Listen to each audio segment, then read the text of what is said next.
everybody and welcome to my eyebrows. Today I thought that I would do a little reading vlog for you. I haven't filmed one of these in like a year and a half or something. For the past 2 years, I've been in a little bit of a reading slump and I really want to get back into reading, and it doesn't have to be the focus of my life, but I do want it to be a portion of my life. I have a goal that I set at the beginning of this year to read 1 book every month, and I haven't technically succeeded at that, but I am up to date on how many books that is. So really the goal is to read 12 books this year. But yeah, that being said, I want this video to kind of be a little bit of a push for me to like get back into reading and get out of this slump.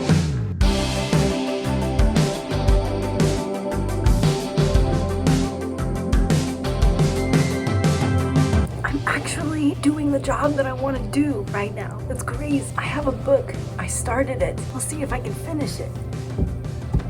I'll be the boy playing the boombox by your window pane. I'll be the girl wearing your shirt out in the pouring rain. This ain't a rom-com, this is real life. Let me show you a ring. Don't need a plane again. And now she knows Ed still thinks about it too. Love story starts with a single moment. What if it was just last night? Question mark. Interesting.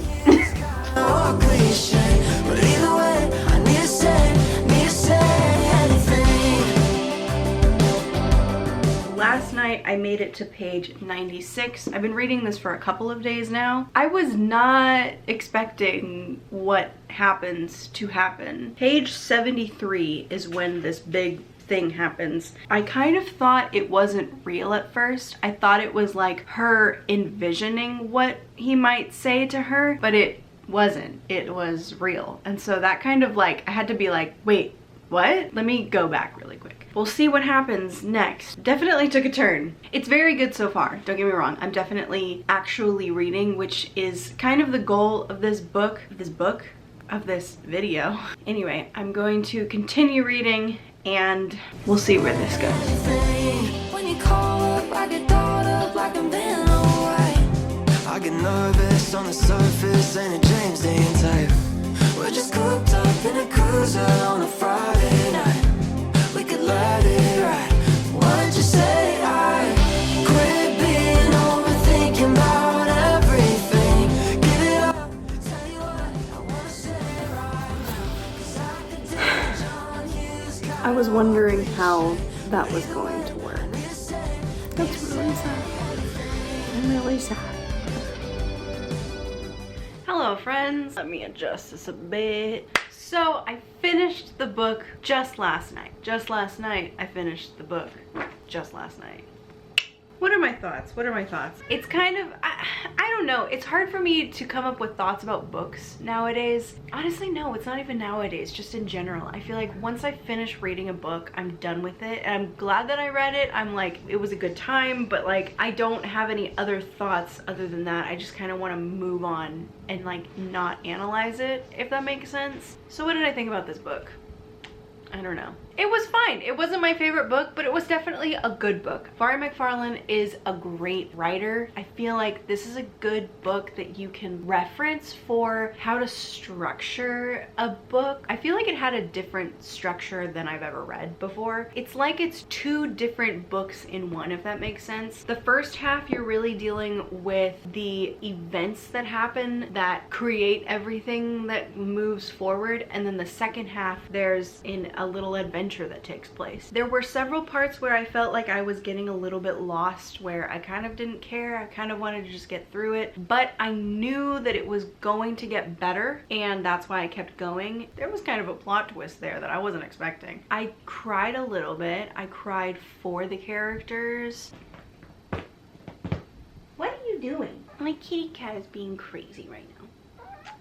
yeah, I gave this a 4-star on Goodreads. Thought it might be a 4.5, but it wasn't quite that high. I enjoyed the ride. It was a good time. There were some really good quotes here. There was a quote about forgiveness that I really liked at the end, and that's a theme that I really liked about this book. That kind of is what makes it a 4-star for me. There's heavy themes of forgiveness at the end, which I feel like is very rare, especially nowadays. People are so bad at forgiving other people and moving on. Throughout it, you discover these things that happened that these people did unintentionally, but then they own up to them. And you kind of, because of nowadays, you think that they're not going to own up to them, but they do. And it was like a breath of fresh air to read that in this book. I really appreciated that, and I really liked that about that book. So yeah, that was this book. Good time all around. So now the question is, what book am I going to read next? I really want to listen to the audiobook of Jane Eyre. There's this one that my mom listened to and she recommended to me that has Anna Popplewell, but it is like 22 hours long. But there's also 2 other books that I am interested in reading. The first one, I've kind of been thinking about it, is Lauren Graham's Talking as Fast as I Can. This book, I looked it up and it does have spoilers for A Year in the Life, and I haven't watched that yet. That being said, I have homework to do if I want to read this, which I'm willing to do because I have been wanting to watch Year in Life. The other one is Never Lie by Frida McFadden, I'm pretty sure. I have it on Kindle, so I've been thinking about doing that, but I don't know. I'm really excited to be excited to read again. Anyway, let's move on, see which book I pick next.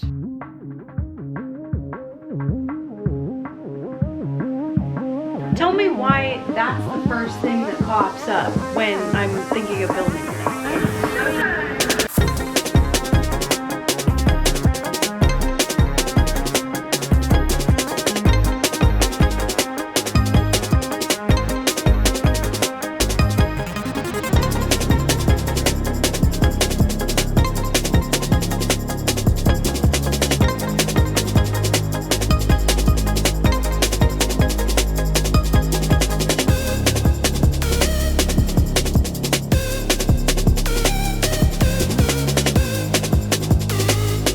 Alrighty friends, so as you can see here, I'm in a completely new space, and that is because in between these 2 clips is about a month of time that passed. I actually moved to my own 1-bedroom apartment by myself in between these 2 clips, and so that's why that is a thing. Yeah, because I was moving, I haven't read a lot, although I did finish 2 books. Here you can see me reading Mr. Popper's Penguins, which is one of those books, but it's kind of been intermittent through the month, which I'm actually surprised that I finished 2 books, but they're not the books that I had originally planned for this video. So yeah, I just felt like I needed to explain all of that and why I'm in a new space right now. So this is probably TMI, but I'm reading Mr. Popper's Penguins whenever I use the restroom. I've been reading it, and there's this part here where they talk about how, you know, they're like famous penguins on the road performing their act or whatever, and there's a scene that just happened where they're talking about how this company is like giving them coupons or something to use to buy shrimp and fish for the penguins so they can feed them. When I read that, I was like, oh, it's like they're being sponsored. They're sponsoring the penguins. And it's just so funny that like nowadays everybody is aware of sponsorships. People now sponsorships are everywhere.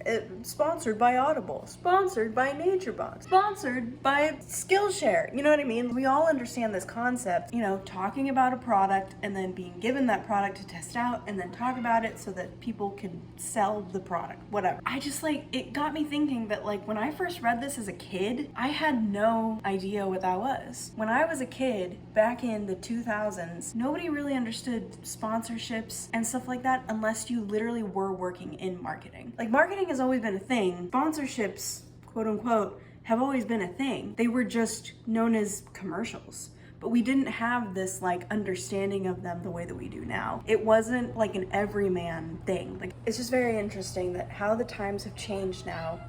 And what baby?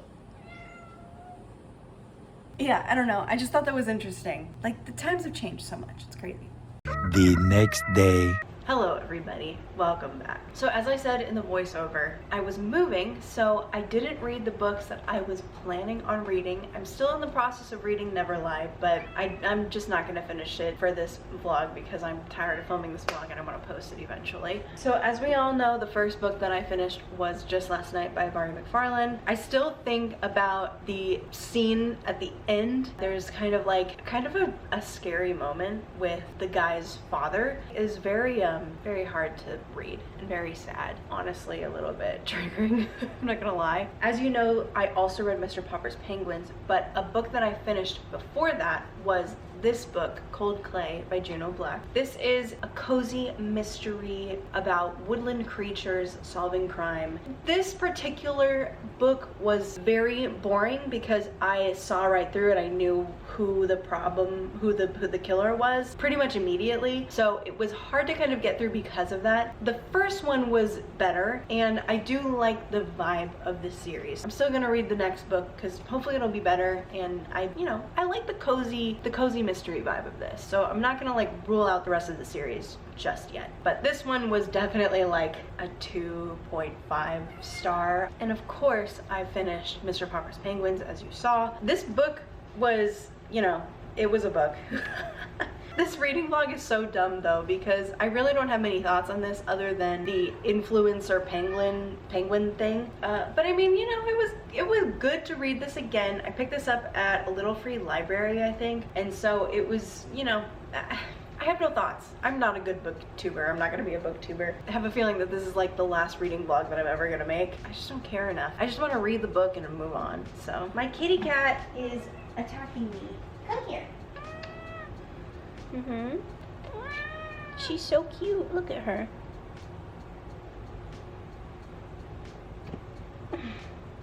Tell them how you really feel. Yeah. Okay, bye.